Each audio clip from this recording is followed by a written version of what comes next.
Hi YouTube, my name is Michael Berenger. I'm a medical doctor and a full professor of sports medicine and exercise physiology at Goethe University, Frankfurt, Germany. Do you want your muscles to respond optimally to your training? Well, then you need to match your stimulus to your goals. And we all know the broad strokes, right? So different training signals create different adaptations. If you want more endurance, you will go running. If you want to have more muscles, you will lift weights. However, the deeper question is, how does the body know how to respond? And the answer is that your training signal is sensed by muscle fibers, relayed along signaling pathways, and then relayed to the nucleus, where transcription factors switch on the specific genes so the cell builds more protein. It's not the nucleus that decides by itself, it's rather the signal informs the nucleus what to express. And today we will follow that journey from the moment you create a training stimulus to the intracellular signals that say build more. And then we will finish with a practical playbook so you can use all of that immediately in your training. First of all, people often argue about reps, sets, percent of one repetition maximum and so on. However, from a physiological standpoint, what really counts is the stimulus that those choices create. So most training sits on a spectrum between mechanical and metabolic stress. And for these stresses to work, the fibers need sensors. So for example, there are membrane matrix linkages like integrins. They transmit external load to the cytoskeleton. Sarcomeric springs like titin sense muscle length and tension. And mechanosensitive ion channels open when the membrane is deformed. Metabolic milieu, cell swelling, osmotic cues, redox shifts, and endocrine signals, they form another sensing layer. In practice, metabolites from high rep, short rest or hypoxic work act indirectly by shaping that milieu rather than by docking to classic receptors. However, together, tension and local chemistry are converted into intracellular messages that initiate the growth signaling. And all of these signals meet at a few decision points inside the fiber.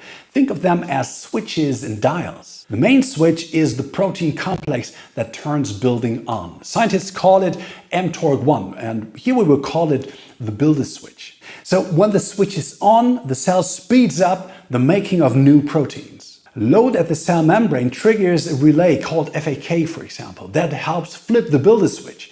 Once it's on, other helpers speed up the assembly line. Lab names are, for example, P70, S6K, and S6. So you can think of them as turning the conveyor belt to a faster setting. When a set is very fatiguing, a fuel gauge called AMPK checks the energy budget.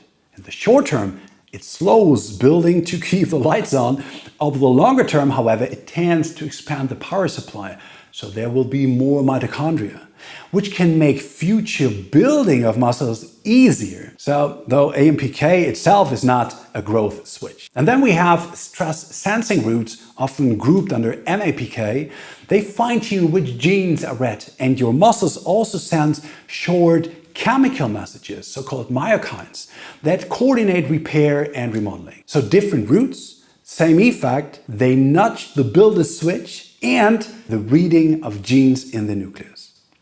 With that map, let's make it practical. There are 4 anabolic signals you can program with your training: mechanical tension, metabolic stress, muscle damage, best treated as a consequence, not a target, and sustained stretch.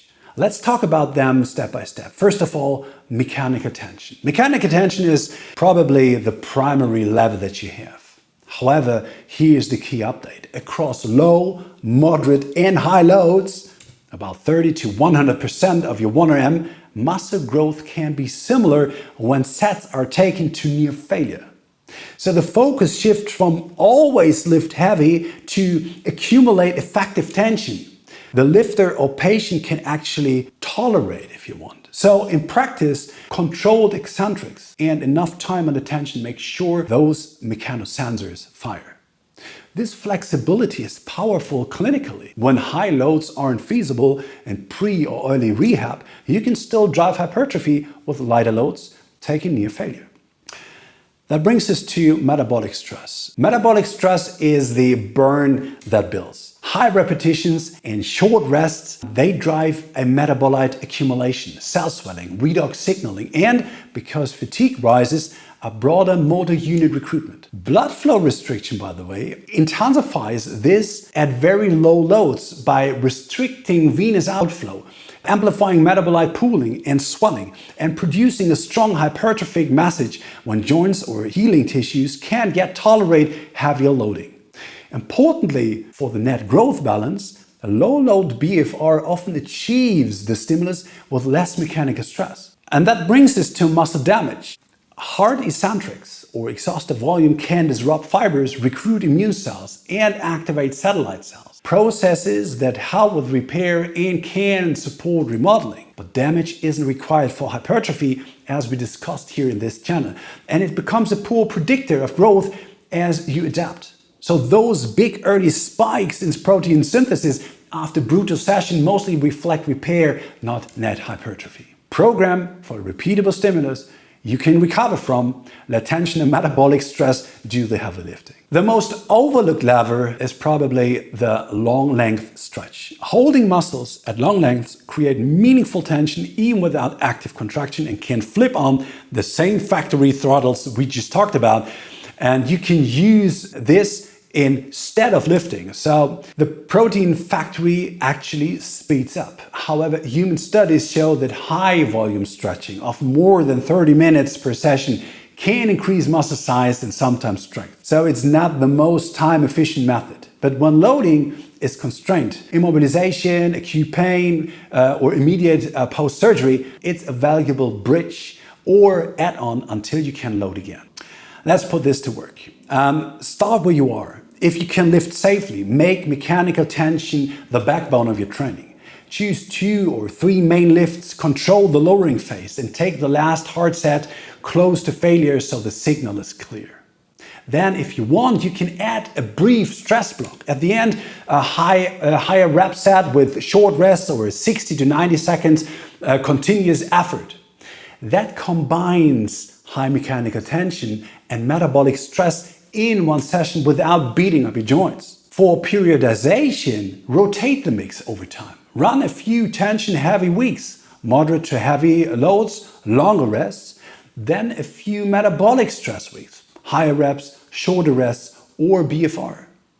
Within the same week, you can also undulate. So one tension-focused day and one metabolic stress-focused day. On days when loading must stay low, post-surgery, pain, travel, whatever, at long length stretch to keep the system responsive. And a brief note on nutrition as a signal. Yes, dietary protein is by itself a biochemical anabolic signal. Providing essential amino acids, especially leucine, can increase muscle protein synthesis even without exercise. However, it won't replace your training signals, but it can complement them. Think of it as delivering better raw materials precisely when the build message is on.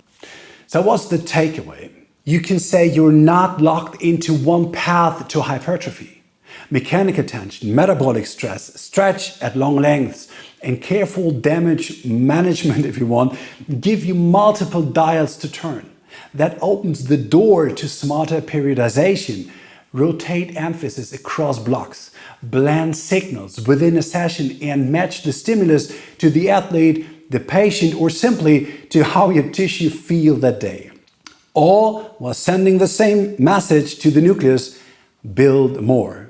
I hope you liked this episode. See you soon. Bye-bye.